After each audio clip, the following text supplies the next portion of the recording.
खुलुमबाय स्टुडियाव आं उदांस्रि मोसाहारि। बर' हारिनि गिबिसिन मन्त्रि लामा दिन्थिगिरि रुपनाथ ब्रह्मनि रुंसारि सान फालिदों रुपनाथ ब्रह्म गोसोखां फालिग्रा आफादा। रुपनाथ ब्रह्मआ इं 1902 मायथाइनि 15 जुन खालारखालि क'क्राझार सोहोरनि साखाथि औवाबारि गामियाव जोनोम मोननानै इं 1968 मायथाइनि 23 जानुवारियाव रुंसारि जादोंमोन। मख'जाथावदि रुपनाथ ब्रह्मखौ जों बर'नि गेजेराव गिबि BA, LLB, मन्त्रि आरो गोबां बायदि बिथिङावनो बर'नि गेजेराव गिबि एबा सिगांसिन बिदिन्थिजों लोगोसे बर' थुनलाइगिरि महरैबो नुनो मोनो। दिनै रुपनाथ ब्रह्मनि रुंसारि सानजों लोगोसे बर' हारि आरो समाजाव होलांनाय बायदि बिहोमाखौ गोसोखांनानै क'क्राझार सोहोरनि बिखायाव थानाय प्रगति भवनाव मोनसे जर'खा हाबाफारिनि गेजेरजों बिथांनि मुसुखायाव बिबार बावनाय हाबाफारि लायो रुपनाथ ब्रह्म गोसोखां फालिग्रा आफाद आरो क'क्राझार गुदि बर' थुनलाइ आफादनि जथाय बानजायनायाव। हाबाफारि बायदियै रुंसारि रुपनाथ ब्रह्मनि मुसुखायाव बिबार बावजेनो रुपनाथ ब्रह्मनि बियायं सन्जीब ब्रह्मआ। दिनैनि बे रुंसारि सान फालिनाय हाबाफारियाव रुपनाथ ब्रह्मनि नखरनि सोद्रोमाफोरजों लोगोसे क'क्राझारनि गोबां सोलोंथाइगिरि सानसुमैगिरिफोरा बाहागो लानायखौ नुनो मोनो। हाबाफारिनि सोमोन्दै रुपनाथ ब्रह्म गोसोखां फालिग्रा आफादनि सोद्रोमा क'क्राझार सोरखारि फरायसालिमानि बारग' बिबुंगिरि गबिन्द बर'आ मा फोरमायखो फैजों आबुङै मिथिना लानि। रुपनाथ ब्रह्म जाय रुपनाथ ब्रह्मखौ बर' माहारियाव बर'नि मन्त्रि होननानै मोनथियो। बिथां बायदि गेदेमा सुबुंनि दिनै थैनाय सान 23 जानुवारि।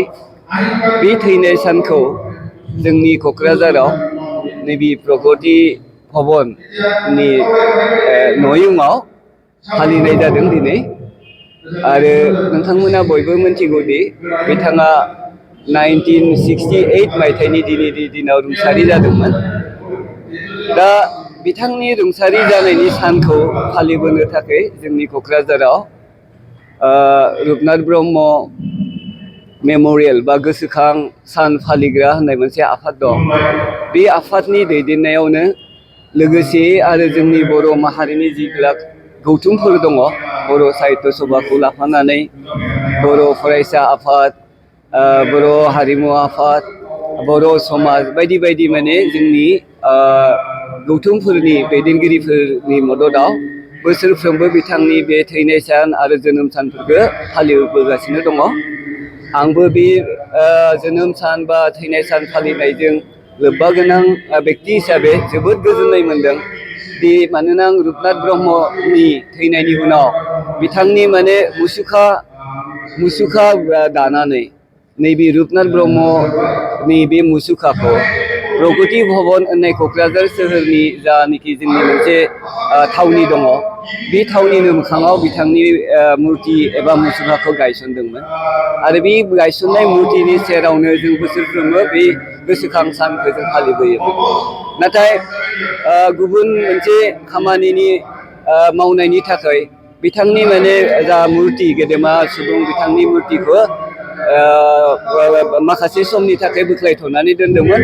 आरो दा बे बोख्लायथ'ना दोननाय मुसुखाखौ गायसनफिननो थाखाय प्रतिष्ठा खालामफिननो थाखाय खामानि जोंनि सरकारनि तरफनिफ्राय मानगोनां जोंनि चेयारपारसन क'क्राझार मिउनिसिपालिटिनि चेयारपारसननि दैदेननायाव आरो जोंनि समाजनि गुबुन आफादफोरनि मददाव बिथांनि मुर्तिखौ बा मुसुखाखौ बावैसोनो गायसनफिननायनि खामानि सोलिगासिनो दङ।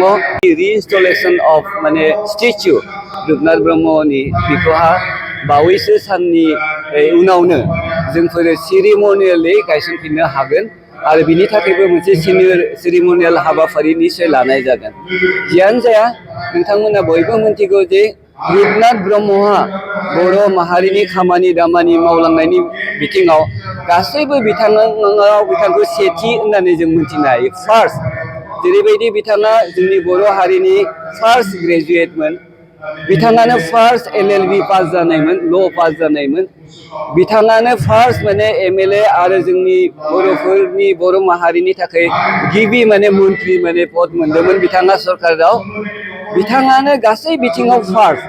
गतिके फार्स्ट हिसाबै बिथांमोना फरायसा समनिफ्रायनो बर' जाति हारिखौ गायसननांगौब्ला सोलोंथाइनि बिथिङाव समाज संसारनि बिथिङाव राजनैतिक बिथिङाव गासैबो बिथिङाव धोरोमारि बिथिङाव थुनलाइयारि बिथिङाव जों बयबो सांग्रां जानांगोन आरो गावनि हारि आरो जातिखौ बे बिथिंजोंसो जों फोसाबनानै लाना थांब्लासो मोनसे गिदिर हारि हिसाबै गायसननो हागोन।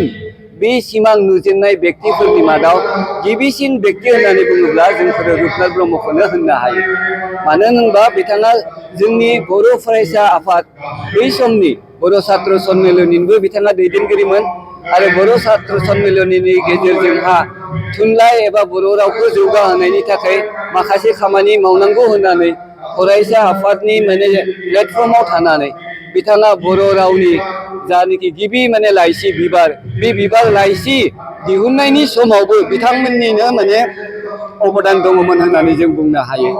आरो बिथाङानो रुपनाथ ब्रह्म बिथाङा थुनलाइ सोरजिजेननायावबो आखाइ होदोंमोन। रुपनाथ ब्रह्म मदाराम ब्रह्म लोगो नांनानै बिथांमोना बर'नि गिबि माने खन्थाइ बिजाब बिथांमोना दिहुनदोंमोन जायनि गेजेरजों जोंनि बर' राव थुनलाइनि मोनसे जागरण एबा जांख्रिखांनायखौ बिथांमोना दैदेनदोंमोन। दा बेनिखायनो रुपनाथ ब्रह्मखौ जों खालि सासे राजनैतिक माने दैदेनगिरि पलिटिकेल लिडारल' जों साना लाबासिनो बर' जातिनि थाखाय समाज फोसाबनाय धोरोम फोसाबनायनि बिथिङाव नोंथांमोना बयबो मिथियो दि बर'नि गुदि धोरोमा जाबाय बाथौमोन। गतिके बे बाथौ धोरोमनि बिथिंखौबो बिथाङा बै समाव ओरैबायदि नोजोराव लाखिदोंमोन मोनसे जाति हारिया जुदि गावखौ फोथांना लाखिनांगौब्ला जाति हिसाबै धोरोम गावनि रावखौ मालाबाबो माने बावगारनाया उचित नङा। बेनिखायनो जाय समाव जोंनि मोनसे बर' समाजाव धोरोमारि बिथिंनिबो मोनसे गुलाय गुजाय फैदोंमोन बे बिथिङावबो गावनि असे धोरोमखौ गायसनना लाखिनायनि बिथिङाव बिथाङा खामानि मावदोंमोन। थुनलाइनि गेजेरजों बिथाङा माने फोसावदोंमोन मेथाइ लिरनायनि गेजेरजों बिथाङा फोसावदोंमोन दि गावनिखौ मालाबाबो नागारनाङा आरो गावनिखौ लानानैसो गाव मोनसे जाति मोनसे हारि हिसाबै गावखौ सिनायथि थानानैसो जोंफोरो जाति हिसाबै गायसनलांनो हागोन। एक्सुवेलि जोंनि बर' सोमावसारनायनि समाव मानाव गेदेर बड'फा उपेन्द्रनाथ ब्रह्मआ जि बर' जाति हारिखौ माने गेरेमसा हारि दानायनि सिमां नुदों। थारैनो बे सिमां नुनायनि जानिखि बेगर बे बेगरखौ बुंनो थाङोब्ला रुपनाथ ब्रह्ममोन बायदि बै समनि गेदेमा सुबुंफोरानो बे बेगरखौ फोजेनदोंमोन एबा सिमांखौ नुजेनदोंमोन। जाय सिमांखौनो माने गुदि संनानै जोंनि इयुननि दैदेनगिरिफोरा बर' जाति आरो हारिखौ मोनसे गेरेमसा हारि दानांगौ बे बिथिङाव माने गोख्रों सोमावसारनोबो माने प्रस्तुत जाफैदोंमोन। बियो थारैनो बिथांमोननि बै मुगानि मावनाय दांनायनि माने इन्सपिरेसन होननानै आं बुंनो लुबैयो।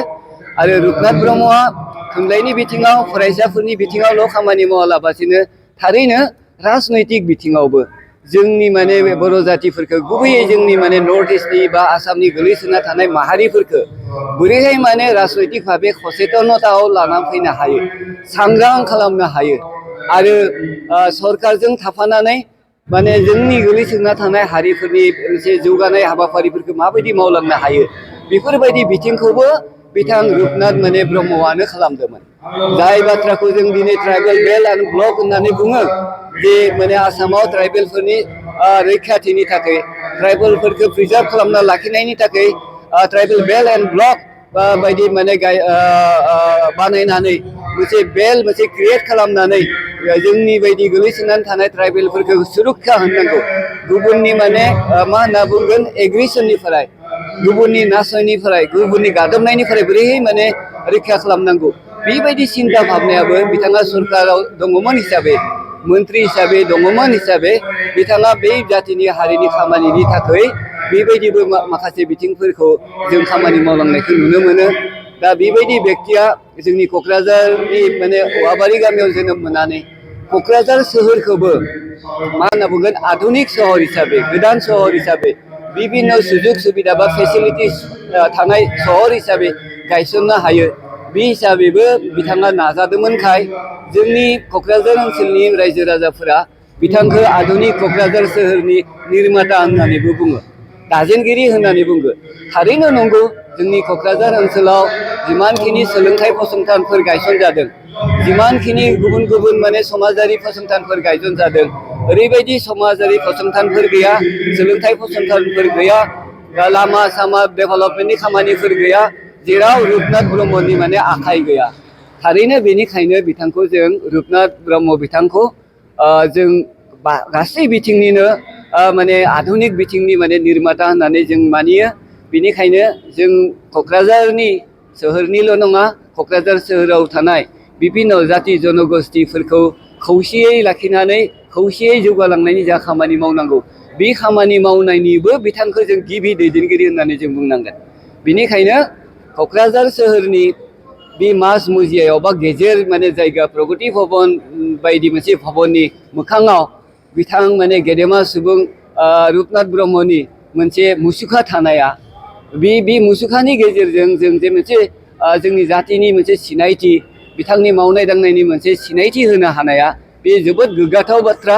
बेनिखायनो जाति धर्म जों बिसार खालामालाबासिनो, हारि हारिसाफोरनि गेजेराव जों बिसार खालामलायालाबासिनो बयबो खौसेयै रुपनाथ ब्रह्म बायदि जननेता बिथांखौ जों माने प्रतिष्ठित खालामनाया, गुबुननि बायजो मुलुगनि मानसिफोर फैनानै बिथांनि मुर्तिखौ नुयोब्ला रुपनाथ ब्रह्मआ सोर बिनि सोमोन्दैथ' मोनथिनो लुगैगोन। बिथाङानो जे बे ओनसोलनि सासे निर्माता, बिथाङानो जे जोंनि जाति हारिनि सासे निर्माता गासै बिथिंनि, बे बिथिंफोरनि मेसेजखौ जों गुवारै फोसावहरनो हागोन, बे आसाखौनो लाखिदों। आरो बे आसाखौनो लाखिनानै थारैनो जोबोद गोजोननाय मोन्दों। दिनै जोंनि क'क्राझार टाउन बा क'क्राझार ओनसोलनि स्पेसियेलि एलाइट जेनोखि ससाइटि, जोंनि बर' कमिउनिटिनि बांसिनै एलाइट ससाइटि, बयबो माने उत्साहित जानानै बिथांखौ गायसनफिननाया, बिथांनि मुर्तिखौ जों गायसनफिननायनि जा हाबा लादों, बेयाव जों जोबोद गोजोननाय मोन्दों।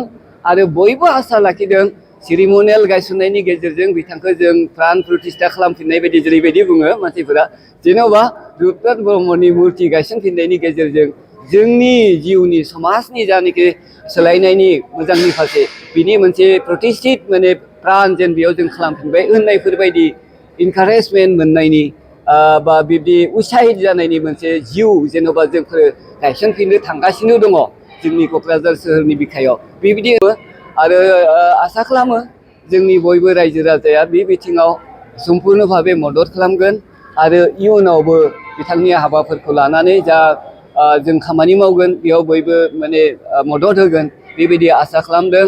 आरो जोबोद गोजोननाय मोन्दों दिनै मेलनि गेजेरजों मानाव गेदेर जोंनिया चेयारपार्सना मोनसे बुंदों, फोरमायदों जे क'क्राझार सोहोरनि बिखायावनो रुपनाथ ब्रह्मनि मुङाव मोनसे गोसोखांथि पार्क बा बिब्दिनो माने जायगा मोनसे गोदानै दानाय जागोन। आसा खालामगोन बे माने मेम'रियेल पार्कआवबो बिथांनि दिनैनि बायदि जानाखि मुसुखा दङ, बेबायदि मुसुखा निस्सय सरकारनि तरफनिफ्राय, जोंनि जानाखि मिउनिसिपालिटि बर्ड दं बिथांमोननि तरफनिफ्राय बेयावबो बिथांनि मुर्ति गायसनबावगोन, बेबायदि आसा खालामदों बा सरकारखौ जोंफोरो आह्वान खालामगोन। बिथांनि मेम'रियेल पार्क बा बे मेम'रियेल पार्कआवबो जाहाथे बिथांनि पुर्नायाव सम्पुर्ण आबुं महरनि जाहाथे मुसुखा गायसननाय जायो। आरो बे माने दानि जानाखि पार्क गायसननायनि जानाखि आधुनिक माने सुजुग सुबिदा थानांगौ, बे गासै सुजुग सुबिदाया जाहाथे बे पार्कआव थायो, बेबायदिखौ नोजोर होनांगौ होननानै सरकारखौ जोंफोर खावलायनो लुगैयो, आह्वान खालामनो लुगैयो। जाहाथे बे पार्कआव थांनानै जोंनि क'क्राझार सोहोरनिल' नङा, सारा ओनसोलनि, सारा मुलुगनि, सारा हादोरनि जिता गेदेमा बेक्तिफोरा बेखौ भिजिट खालामनो फैगोन, बे भिजिट खालामनायनि समाव बे पार्कआव थांनानैबो जेन' रुपनाथ ब्रह्मखौ सिनायथि लाहैनो हागोन। रुपनाथ ब्रह्मनि पार्कआव जों सुजुग सुबिदा होगोन रायजोनि थाखाय, पाब्लिकनि थाखाय, बेखौ जाहाथे जों बयबो बाहायनो हायो। दैलि फुं बेला जों बिथांनि मोखांखौ जों नुनो हायो, बे बेबस्थाखौ जाहाथे खालामो सरकारनि खाथियाव माने आं बेक्तिगत भाबे आरो जोंनि रुपनाथ ब्रह्मनि गोसोखां सान फालिग्रा जा आफाद दं, बे आफादनि जानानै आं खावलायनो लुगैयो, आह्वान खालामनो नागिरो, जाहाथे बियो बास्तबआव थाबैनो माने महर मोनो, बेखौ आसा खालामदों। धन्यबाद।